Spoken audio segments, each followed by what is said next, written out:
Entonces, la idea hoy es hablar de la salud intestinal y cómo esa salud intestinal está relacionada con la ansiedad, el aumento de peso, porque debemos estar muy pendientes de todo lo que nuestro cuerpo hace, porque nuestro cuerpo nos habla y tenemos que aprender a escucharlo, a interiorizarnos más y a estar más pendientes de esas señales que nos da.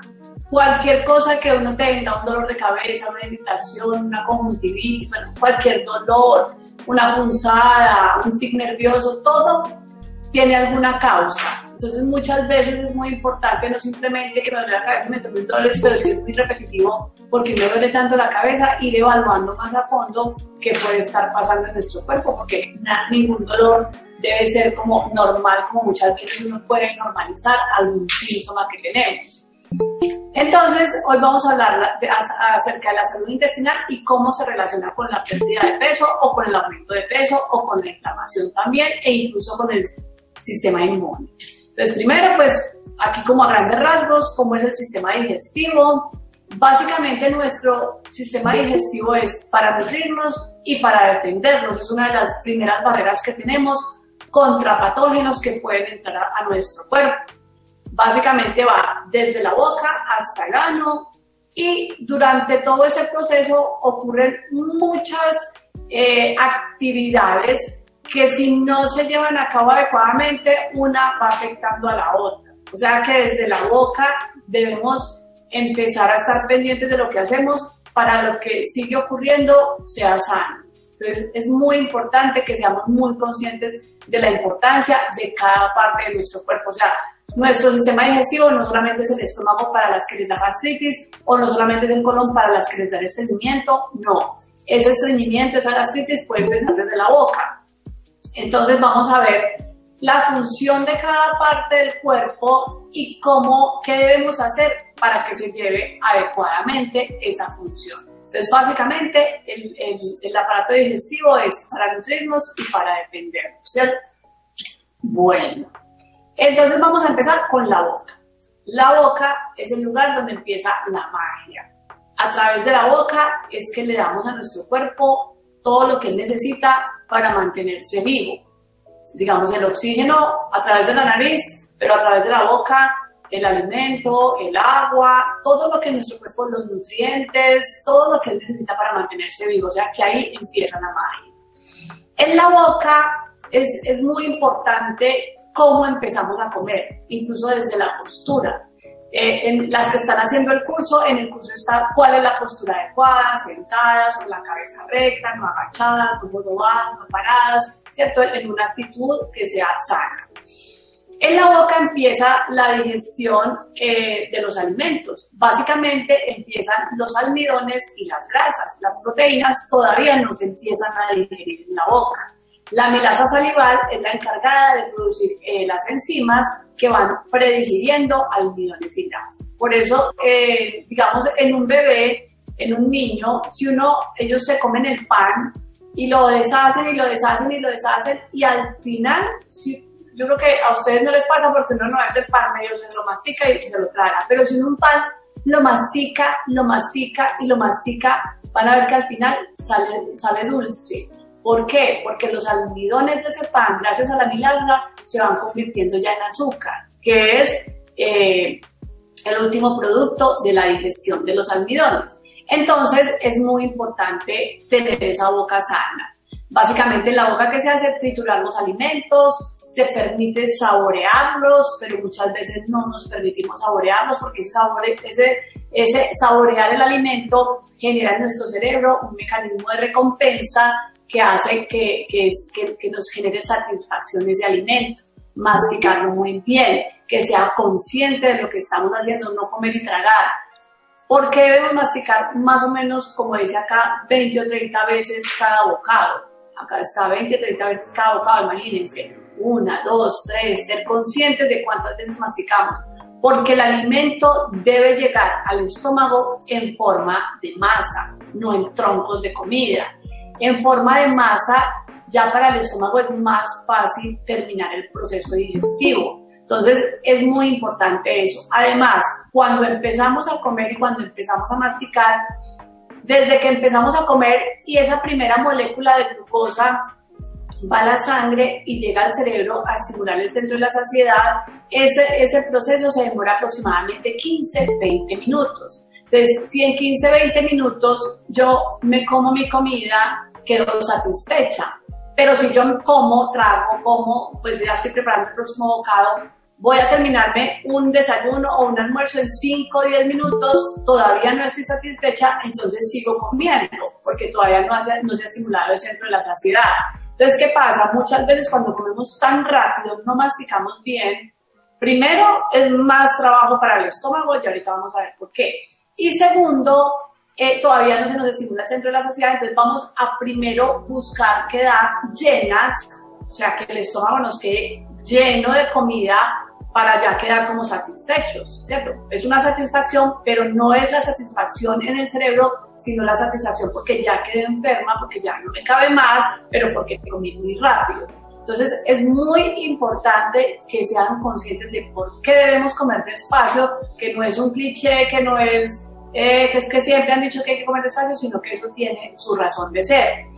Se ha visto y hay mucha evidencia científica que las personas que mastican bien comen el 10% menos que las que no mastican bien. Entonces ya ahí tenemos la primera razón de por qué podemos comer más, ¿no? Ya van 3 razones de por qué el sistema digestivo está asociado con la pérdida de peso, ¿cierto? Primero, porque no se estimula el centro de la saciedad. Segundo, porque el estómago no le llega la comida como debe llegar. Y tercero, porque vamos a comer más.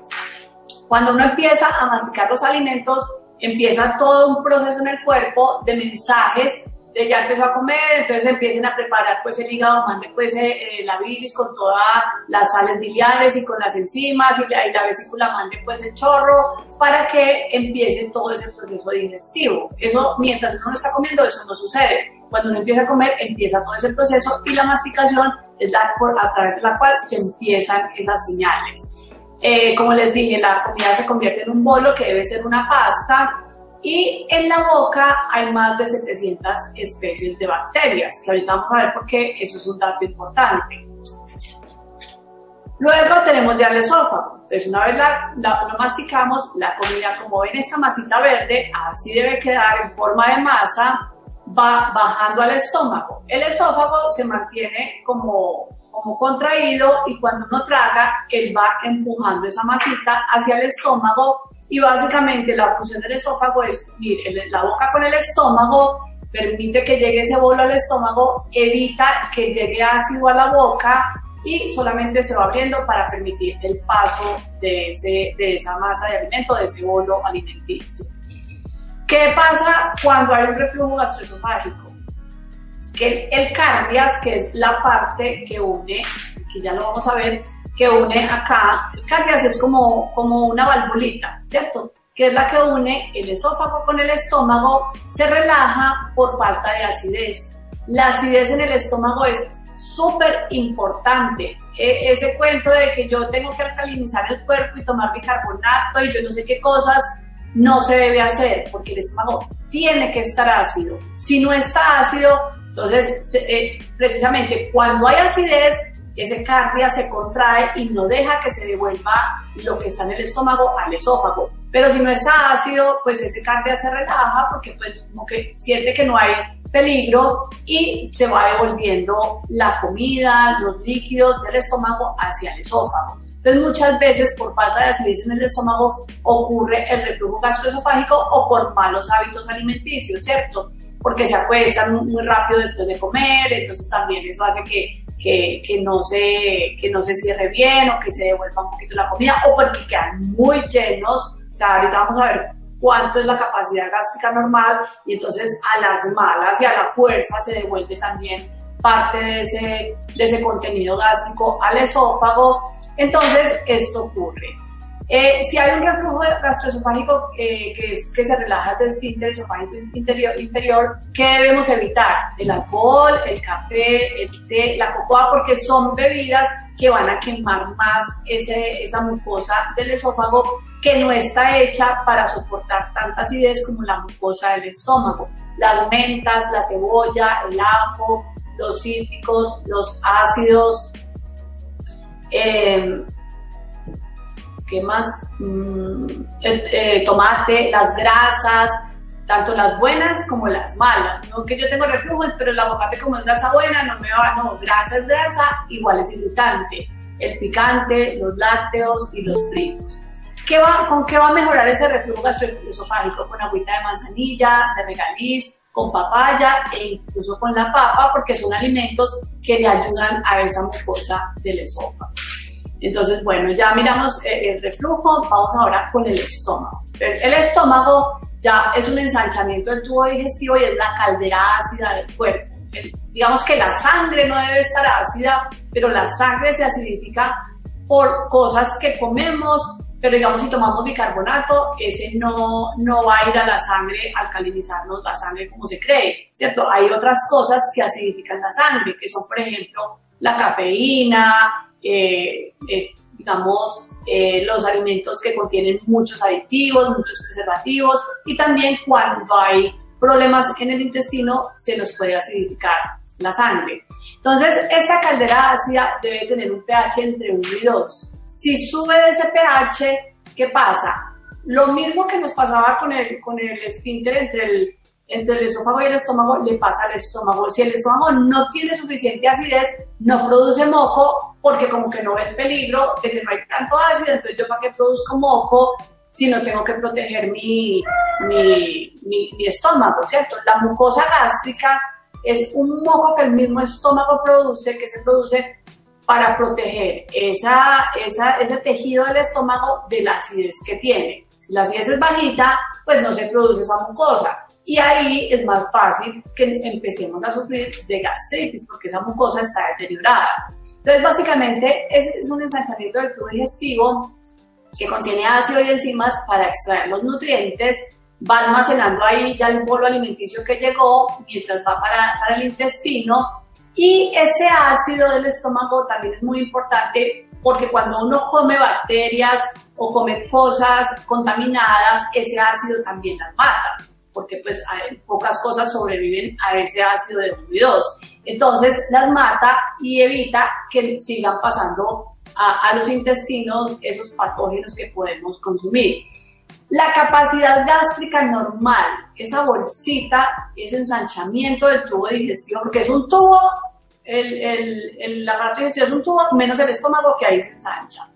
La capacidad gástrica normal de un adulto es entre 1, como para personas como yo, ¿cierto? Que no somos tan grandes, a 1.5 como para una persona que mida 1.80, 1.75 más o menos. Eso se va aumentando 1000, 1200, 1300, ¿cierto? Cada estómago tiene su capacidad limitada. Entonces, imagínense que es 1 a 1.5 de capacidad gástrica. Entonces, yo les pongo un ejemplo. Si ustedes en un almuerzo se toman un vaso de jugo de este tamaño, que son 250 centímetros cúbicos, comen sopa, digamos que esto es un pocillo, que a veces se va más, son otros 250 centímetros cúbicos, aquí ya en el jugo y en la sopa ya va medio litro. Nos queda otro medio, que el ideal no es dejarlo colmado porque entonces él se va agrandando, porque él es de tejido elástico. Nos queda otro poquito para comer otras cositas, pero hay personas que toman 2, 3 vasos de jugo o comen un volumen de comida muy amplio, y ese estómago lo vamos agrandando, porque además si comemos tan rápido como les dije al principio, pues le cabe más, pero él se va acomodando a lo que le demos, porque es que ni modo, o nos da el reflujo o se acomoda. Entonces van sucediendo cosas que no deberían suceder. Eso empieza, ojo con las mamás, desde los niños chiquitos. Un niño de aproximadamente 5 años, el estómago, la capacidad total es de 250, 350 máximo, según el tamaño del niño. Entonces, si ya le damos un vaso así de jugo por el almuerzo, ya ahí van 250. O sea, tenemos que ser conscientes de que el cuerpito del niño es más pequeñito y el estomaguito es más pequeñito, y no darles esos volúmenes de comida que ya nos vamos tirando el estómago de esos niños desde chiquitos. Además, ya les voy a decir por qué no podemos tomar tampoco tanto líquido con las comidas. Más o menos mide 25 de largo por 10 de ancho, o sea que es como una chuspita así, pues no tan gruesa. Produce diariamente 2 a 3 litros de secreciones gástricas, pues de nódulos gástricos y ácidos y enzimas. ya convierte el bolo alimenticio en quimo, que ya son partículas más delgaditas todavía, que ya se absorben en el intestino, y en el estómago es donde ya las proteínas se empiezan a digerir, las proteínas van llegando al estómago. Cuando hay disminución de ese pH, ¿qué pasa? Hay muchos eructos después de la comida, la digestión siente que quedan pesados y como que eso no baja, como que no digieren, como que quedan como pesados. Hay mucha sensación de llenura, náuseas, gases, distensión, ardor, ay, se me fue, ¿cierto? Y eso ayuda, digamos, se mejoran esas sensaciones y esos síntomas, se mejoran cuando va como un periodo de tiempo larguito sin comer, como que no hay alimento en el estómago, la persona siente que va mejorando como esa sintomatología. ¿Qué pasa cuando ese pH está bajo? Pues primero el reflujo que ya vimos, como el ácido mata las bacterias, entonces empezamos a dejar pasar más bacterias, empieza la permeabilidad intestinal ya más abajo, hay mayor posibilidad de que nos dé el Helicobacter pylori, pues que es una bacteria que pues si no hay ácido sobrevive y se pega de ahí de la mucosa. Se disminuye la producción del factor intrínseco, que cuando el estómago está ácido junto con el moco, se produce el factor intrínseco, que lo que hace ese factor es ayudar a absorber la vitamina B12, entonces también se disminuye la absorción de la vitamina B12, digamos, en los pacientes que son operados de una cirugía bariátrica, como ese estómago, le hacen aquí como un corte, ¿cierto? Queda como una manga, la manga gástrica. Acá en el antras del estómago es donde se produce, por eso les da tanta gastritis, se produce la mucosa y ese factor intrínseco para la absorción de la B12. Entonces en esos pacientes se tienen que inyectar la B12 o sublingual porque ya así la tomen en suplementación, el estómago no la puede absorber porque no produce ese factor intrínseco. Hay mala absorción de fármacos, hay mala absorción de nutrientes que son zinc, calcio, selenio, magnesio, cobre, hay dolores de cabeza, puede generar colon irritable desde el estómago, puede generar problemas de la piel, trastornos del sistema inmunológico, hay menos síntesis de neurotransmisores, ahorita les voy a explicar por qué, se les puede caer el cabello, básicamente por la falta de absorción de esos nutrientes que les acabo de decir, y se pueden inflamar las articulaciones por el mismo intestino permeable que se puede generar. Entonces vamos a ver que hay un método casero para evaluar esa acidez del estómago. Con los pacientes yo lo hago. Ustedes en ayunas se toman una media cucharadita de bicarbonato de soda, pero lo vamos a usar, es como una evaluación, no para usarlo todos los días. Durante 3 días, media cucharadita de bicarbonato de soda diluida en un vasito de agua. Ustedes se toman eso. Como supuestamente el estómago debe estar ácido y esto es alcalino, cuando esta sustancia llega al estómago, si el estómago tiene buena acidez, ahí mismo ocurre un eructo, porque hay una reacción bioquímica. Y como estamos en ayunas, pues no hay nada en el estómago, ni hay producción de jugos gástricos, ni nada, es la acidez normal. Si hay un eructo antes de 3 minutos, la acidez está bien. Si no hay eructo o se demora 3, 4, 5 minutos, la acidez está muy regular. ¿Qué hay que hacer ahí? Tomar antes de cada comida vinagre de manzana porque ayuda a acidificar el estómago, o zumo de limón para lo mismo. Y si están sufriendo de gastritis, hay una bebida muy buena que es agua de caléndula, suavecita, que no quede muy fuerte, con una cucharadita de gelatina sin sabor y una de sábila. Todos los días en ayunas yo tengo pacientes que han dejado el omeprazol y todas esos medicamentos que lo que hacen es bajar la acidez del estómago. Entonces, curan el síntoma, pero empeoran el problema. Entonces, el ideal es empezar a que ese estómago vaya produciendo su propio ácido y ayudarle a que esté más ácido. Y antes de las comidas, vinagre de manzana o limón para ayudar a esa acidez del estómago. Entonces, bueno, eso en cuanto a la acidez del estómago y la gastritis. Vamos a ver entonces qué soluciones tenemos para mejorar esa acidez. Masticar bien los alimentos, la infusión de jengibre con limón también ayuda antes de las comidas, digamos, para que sepa un poquito más rico. La papaya y piña también para las personas que pronto sienten que no digieren bien los alimentos porque tienen unas enzimas que son la bromulina y la papaína que ayudan a la digestión, sobre todo de las proteínas. Ustedes cogen una carne, le ponen una cáscara de papaya encima y casi que la deshacen. El vinagre de manzana en ayunas, no hacer comidas abundantes y no disminuir la ingesta de líquidos con las comidas. ¿Por qué? Si ese estómago necesita la digestión de del bolo que le llevó y yo le meto mucho líquido, ese líquido va a diluir el ácido, va a diluir las enzimas y es más difícil digerir lo que me comí. Entonces, por eso se recomienda muy poquito líquido y ojalá un líquido que nos sirva como digestivo. Por ejemplo, la agüita de jengibre y limón es muy buen digestivo, o el agua de menta es súper buen digestivo y le ayuda al estómago en su función. Entonces, se debe tomar poquito, por eso, más por la capacidad gástrica que les acabo de explicar, para no colmar ese estómago de mucho líquido.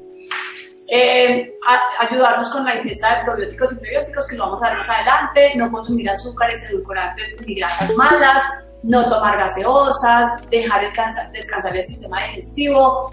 Se recomienda no ayunos como los que estamos haciendo en el reto y las del grupo, sino ayunos de 12 horas siempre. O sea, todas las personas, incluyendo los niños, embarazadas, lactantes, siempre debemos pasar 12 horas. Bueno, las lactantes, si están alimentando al bebé durante la noche, es más difícil, pero 12 horas entre la última comida y la primera.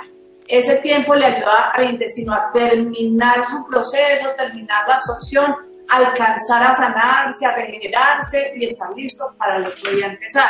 Entonces, eso es súper importante.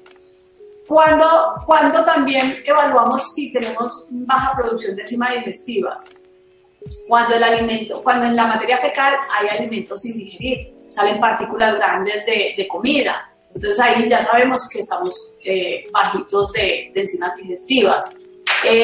También muchas veces si uno le manda a medir a un paciente proteína en sangre y están disminuidas, puede ser porque no absorbió bien esas proteínas, precisamente porque no está produciendo las enzimas. Igual, si hay sospecha de eso, hay algunos exámenes que se pueden mandar para evaluar, pues para diagnosticar realmente una disminución de enzimas digestivas, o se puede evaluar tomando enzimas digestivas. Si uno siente que mejora mucho la digestión, quiere decir que está bajita la producción de enzimas digestivas. Entonces, los síntomas después de comer, cuando hay bajitas enzimas digestivas, son llenura, gases y digestión lenta. Vamos ahora con el intestino delgado. Entonces, el intestino delgado mide entre 5 y 6 metros. Y tiene 3 partes. Ya ahí el bolo que se convirtió en quimo ya se convierte en kilo. Pues son términos pues médicos de lo que va pasando a través del sistema digestivo. Las partes son duodeno, yeyuno e ileón, y cada uno absorbe diferentes nutrientes. Cada uno de los intestinos ya tienen unas protuberancias que se llaman vellosidades intestinales, que ahorita las vamos a ver, que son las que ayudan a absorber los nutrientes. Y esos nutrientes van a la sangre y ahí ya en el duodeno se reciben las enzimas que vienen del hígado y del páncreas. En el yeyuno, que es la segunda porción del intestino delgado, se absorben aminoácidos, vitaminas y minerales, y en el ileón se terminan de absorber las grasas, colesterol, las vitaminas que son solubles en las grasas, la A, la D, la E, la K, las sales biliares que se reabsorben, y la vitamina B12. Y el intestino delgado también es otra barrera para lo que viene del intestino grueso. Entonces en el intestino delgado hay otra barrera para las toxinas y algunos agentes infecciosos. Entonces la última parte, que es donde todo finaliza, es el intestino grueso. Ya mide de 1,5 a 1,8. Ahorita vamos a ver con más detalle lo de las vellosidades intestinales y eso, pero esto es para terminar como toda el tracto digestivo. Ya mide de 1,5 a 1,8 metros, ahí ya llega solamente la fibra, o sea, los nutrientes se van terminando de absorber, pero donde más se absorben es en el intestino delgado. Ya en el intestino grueso llega la fibra que no es capaz de digerir las enzimas, y ahí lo que hacen las bacterias intestinales es esa fibra digerirla.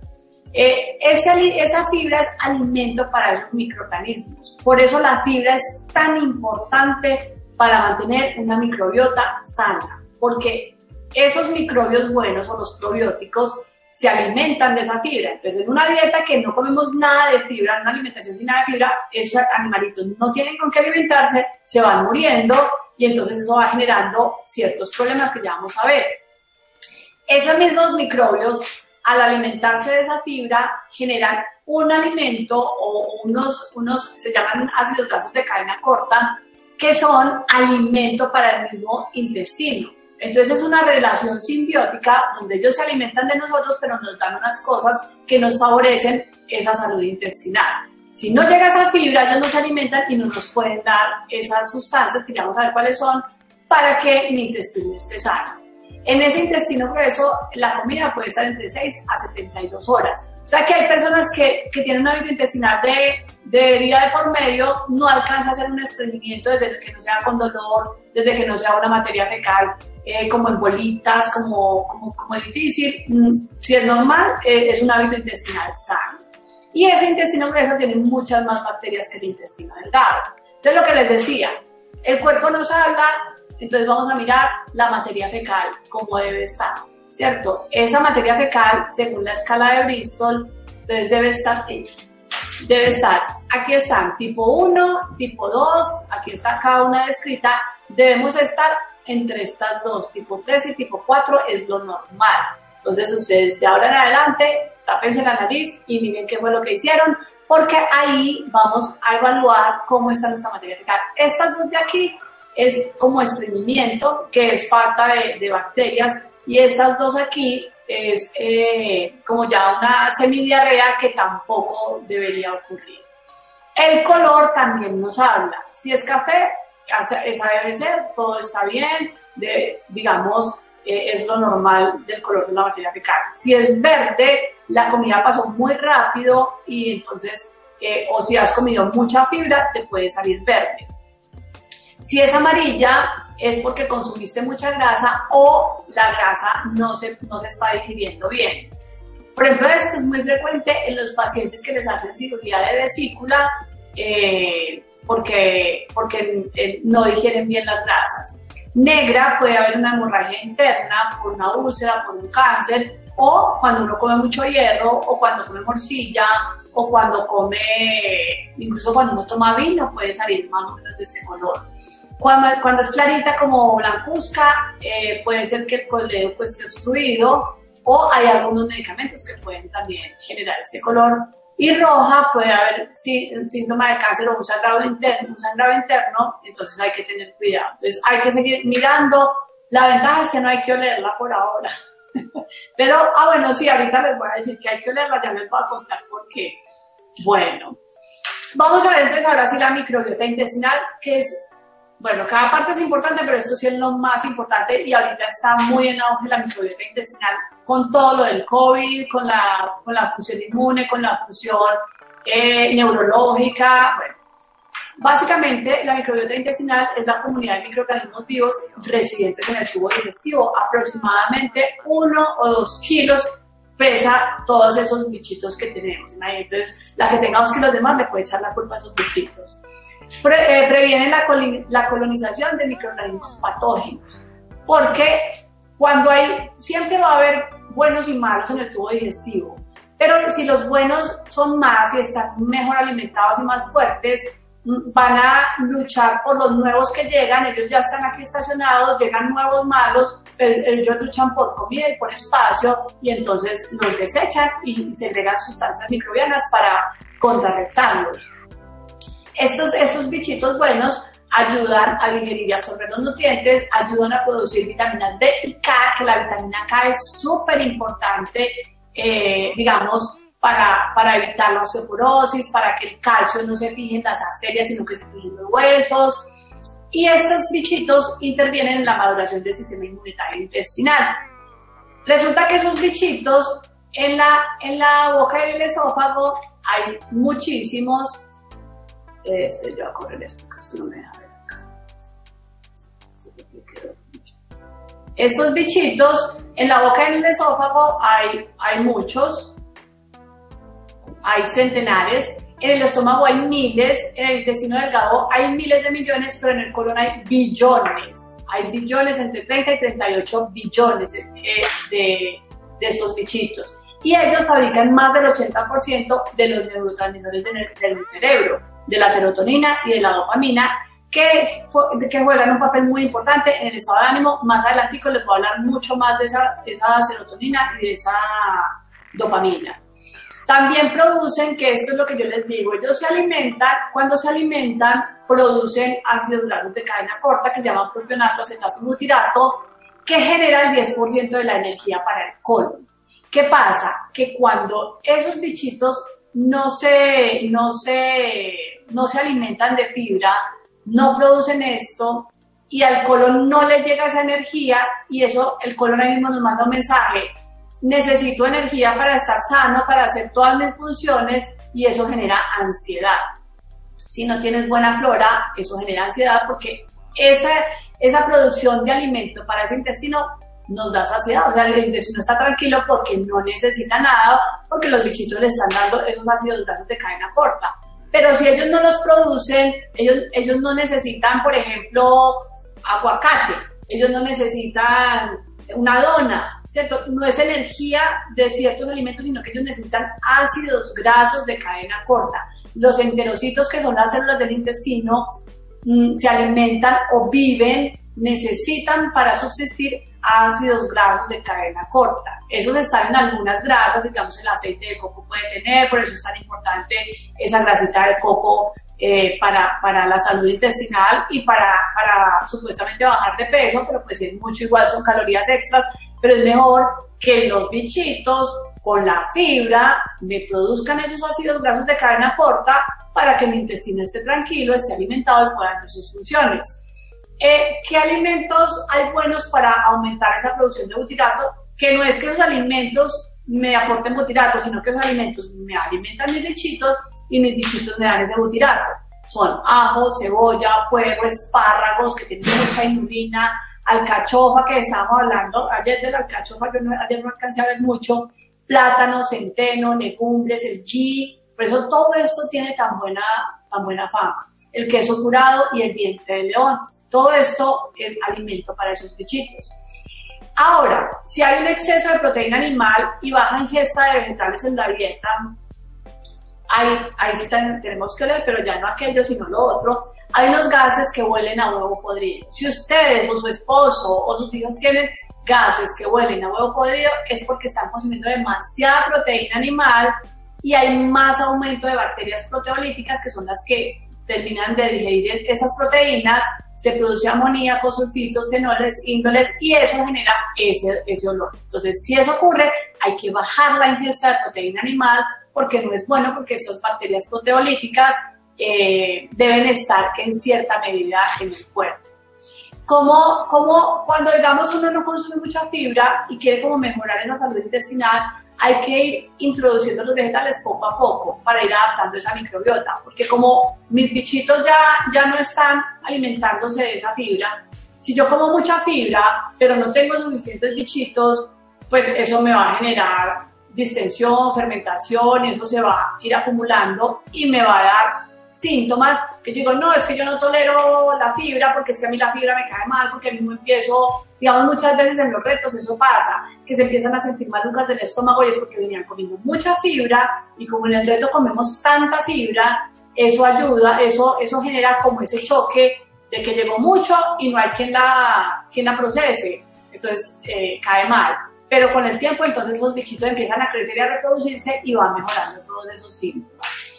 Los prebióticos, ¿qué son? Bueno, los probióticos son todos estos bichitos que les acabo de decir, que son los bichitos saludables. Los prebióticos son el alimento de los probióticos. Aquí tenemos muchos ejemplos de alimentos que son prebióticos, que son los frutanos, ajo, alcachofa, que son estos mismos que acabo de ver ahí, plátano maduro, ajo, el almidón resistente, la avena, el arroz, la papa, las legumbres, los galactolisacáridos, que son habas, las mismas legumbres, soya, brócoli, cebolla, remolacha, algas, y todos estos alimentos nos ayudan con la salud intestinal. Pero si alguno de ustedes está pensando, no, pero es que yo no resisto tal alimento porque me cae mal, empiecen a analizar, no es problema del alimento, el problema es cómo está mi microbiota intestinal. Si mi microbiota intestinal por eso me está cayendo mal. Entonces, ¿qué pasa? No los vuelven a comer y esa microbiota nunca se les va a mejorar. Entonces, ahí es que empezar a mejorar esa microbiota intestinal dándole esos alimentos y quitando los que no le convienen. ¿Qué es la diversidad de la microbiota? Entonces, esos bichitos deben estar, pero hay muchos tipos de bichitos, muchas cepas de bichitos, así como las cepas del COVID, que hay ya muchas, esos bichitos también son miles de millones de cepas. Entonces, depende de la alimentación, cómo tengamos esa diversidad, el estrés, los cambios hormonales, las enfermedades, los antibióticos, porque los antibióticos que a veces tomamos para algunas enfermedades, pues también matan los bichitos, y los tóxicos del medio ambiente. En el tracto gastrointestinal debe haber bacterias, hongos, virus, parásitos, ¿cierto? Las bacterias pues son los probióticos y también hay bacterias malas. En el intestino hay más de 1000 tipos de probióticos o de bacterias buenas que regulan la inmunología y la nutrición. Las otras son inofensivas, pero si no hay un buen equilibrio y estas están bajitas, estas se vuelven como ya somos las que mandamos, dominamos y nos van aumentando y causando enfermedad. Entonces, las bacterias buenas, que son bacteroidetes, firmicutes, los últimos fermentan los carbohidratos. Cuando están muy aumentados, o sea, debe haber un equilibrio. O sea, tanto las buenas como las malas deben estar en cierto equilibrio. Si ustedes llevan tomando probióticos por estar sanos mucho tiempo, tampoco es bueno porque hay una sobrepoblación bacteriana y eso tampoco es bueno. No deben estar ni tan altos, ni tan bajitos, ni más estos que estos, sino debe haber un equilibrio. Y cuando tenemos muchos firmicutes, como ellos se alimentan de los carbohidratos, las personas con cualquier cosita que se coman, ahí mismo se suben de peso, sobre todo de carbohidratos, porque estos firmicutes son los que los metabolizan y absorben hasta el último miligramo de todo.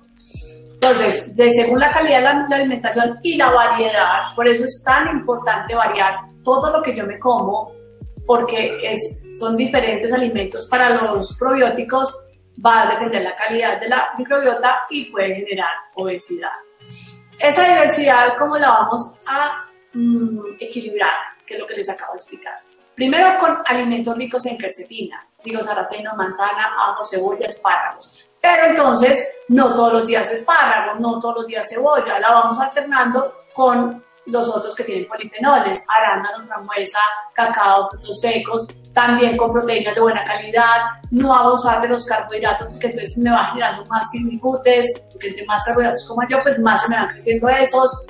Aumentar la ingesta de verduras a 2 porciones al día por lo menos y 3 de frutas, irlas variando, y las grasas saludables.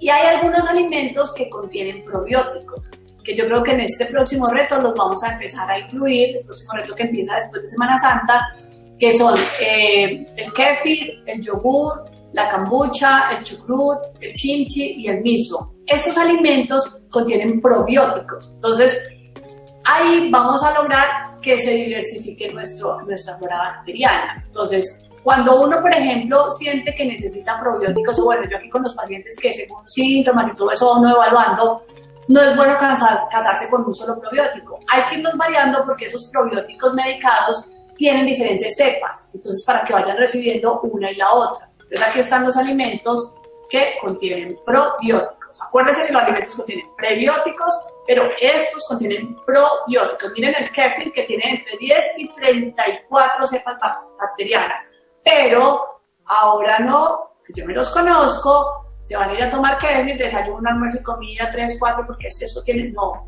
vamos a empezar despacio para irlo poblando, pero no sobrepoblando, ¿cierto? ¿Qué pasa? Estas son las vellosidades intestinales de las que yo les hablaba ahorita, ¿cierto? ¿Qué pasa en esas vellosidades intestinales? Ahí también se produce una mucosa que me las protege, que se llama mucina. Y ahí hay una proteína que alimenta las bacterias, que esta es la mucina, la mucosa protectora. Estas son las bacterias buenas, digamos, esta moradita y esta naranjita son las buenas, y este es un patógeno que también se alimenta de eso. Entonces, estas bacterias, si tengo más, me matan este patógeno porque ellas luchan por la comida que les llega. Entonces, si las toxinas vienen y van a pasar esta barrera, los linfocitos y las mismas bacterias del cuerpo, acuérdense que el intestino genera el 70% de los anticuerpos del cuerpo. Entonces, ahorita con el COVID, si la persona tiene un intestino sano, es más fácil defenderse y que ese sistema inmune luche contra esos patógenos que le llegan. Y estos linfocitos se adhieren a estas también para que no pasen acá y lleguen a la sangre, ¿cierto? Y acá, esta vellosidad, si me pasa de acá, ya me llega aquí a la sangre, se va por acá, ya me llega al cerebro y ya me empieza a contaminar todo el cuerpo. Las inmunoglobulinas también se adhieren a los parásitos, a los virus, a las bacterias o a las partículas extrañas para que tampoco pasen a la sangre. Y en los espacios que ustedes ven acá, digamos, estos son los enterocitos, que son las células intestinales. En estos espacios que hay acá, normalmente se ubican el 85% de las bacterias benéficas y evitan que estos patógenos sigan y me lleguen a la sangre.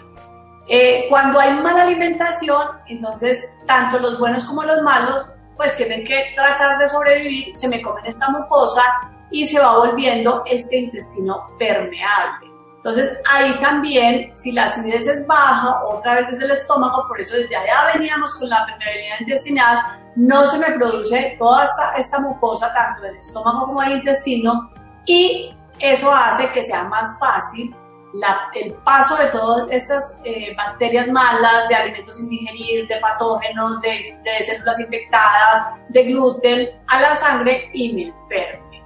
Entonces, el tracto gastrointestinal es la superficie de contacto con el exterior más grande y recibe la mayor carga antigénica. Son aproximadamente, pues de metros de largo son unos poquitos, pero en metros cuadrados, pues como es toda la recubierta de ese intestino, son 250 metros cuadrados que están todo el día en contacto con patógenos.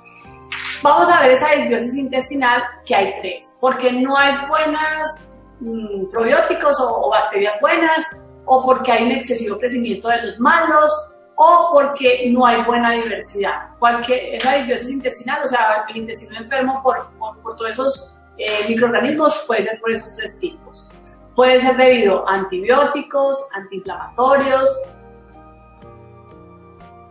el estrés, la depresión, exceso de azúcar, de grasas malas, de alcohol, por genética, por exposición a tóxicos o por píldoras anticonceptivas. Por eso hay que ir descansando de esas píldoras anticonceptivas. Y los síntomas de esa disbiosis intestinal son dolor abdominal, distensión abdominal, puede ser estreñimiento, puede ser diarrea, acidez, reflujo, intolerancias o una mala absorción, dificultad para perder peso, moco en la materia fecal y fatiga, como cansancio.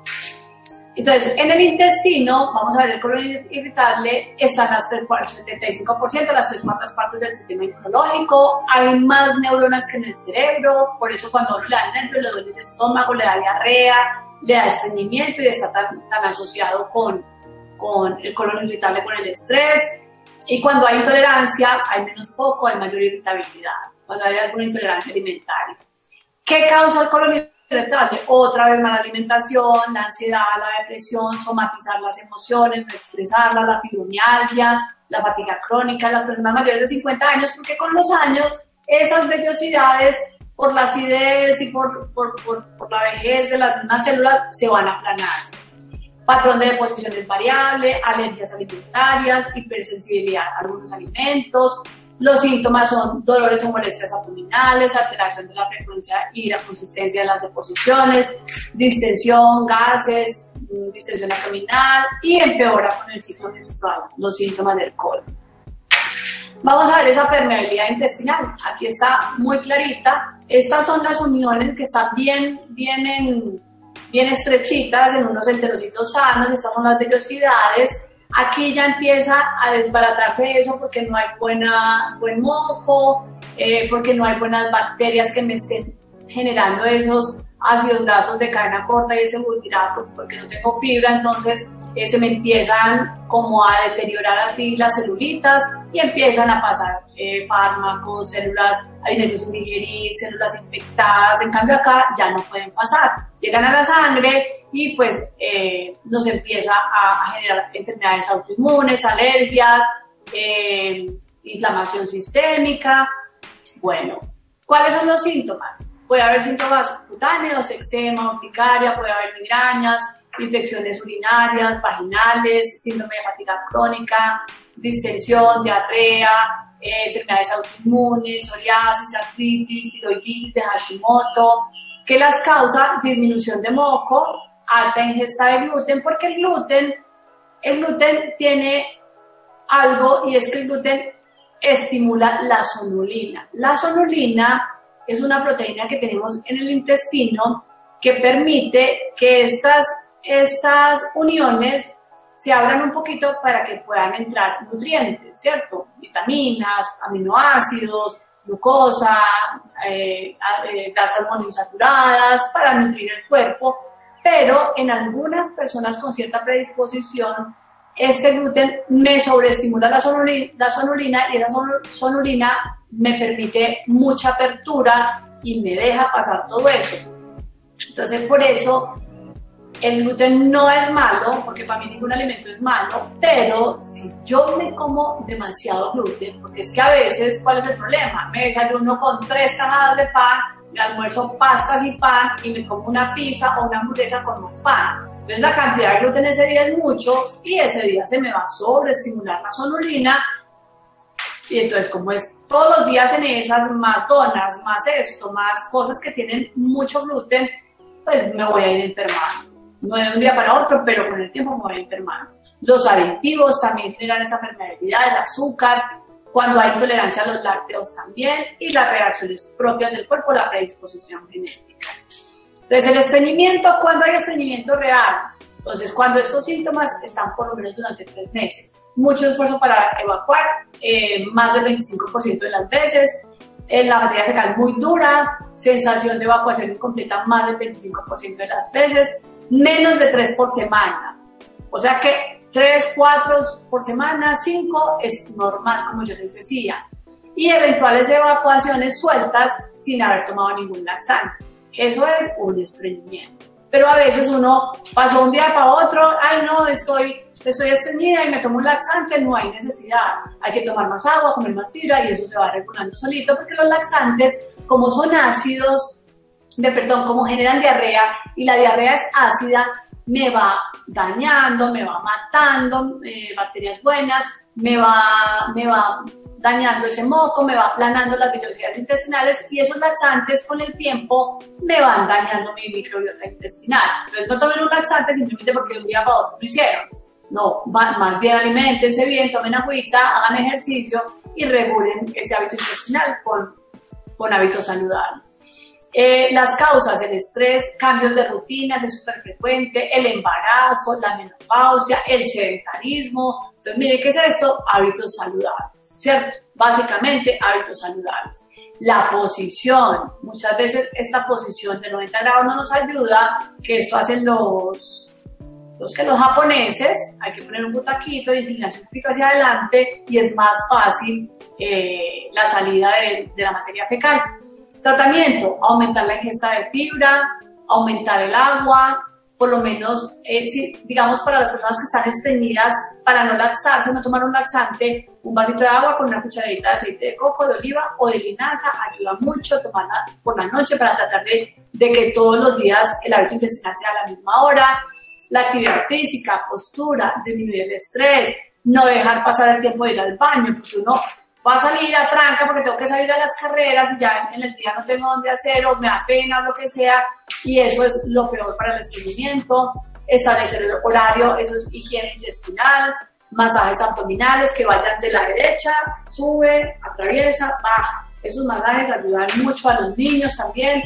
El psyllium y la linaza, pero no usarla en divertículos e hidratarla muy bien antes de tomarla, porque como eso absorbe agua, si yo me la tomo deshidratada, me compacta más la materia fecal. El magnesio ayuda con el peristaltismo también. Y los laxantes, ojo con ellos, que alteran la microbiota. Ahora esta sí es la cereza para finalizar. El eje intestino-cerebro. Entonces, ¿qué pasa? Resulta que esto ya está súper descubierto, que el intestino y el cerebro están completamente comunicados a través del nervio vago. Hay una irrigación neurológica increíble, como les decía, tiene más neuronas el intestino que el mismo cerebro. Entonces, todas estas hormonas, dopamina, serotonina, el cortisol, los ácidos grasos de cadena corta, tienen que ver con esa relación, ¿cierto? En el intestino, imagínense que se produce el 90% de la serotonina y el 50% de la dopamina. Si el intestino está llevado, usted está llevado porque usted no está produciendo esas hormonas que son las que generan bienestar. Entonces la serotonina, aquí está lo que me genera la dicha, felicidad, tranquilidad, calma, bienestar, relajación, me regula el ciclo sueño-vigilia, regula el apetito y la saciedad, ahí vamos siguiendo con lo mismo. Me regula la agresividad, no es que me dé agresividad, sino que me la regula. Me regula la temperatura corporal y la actividad sexual.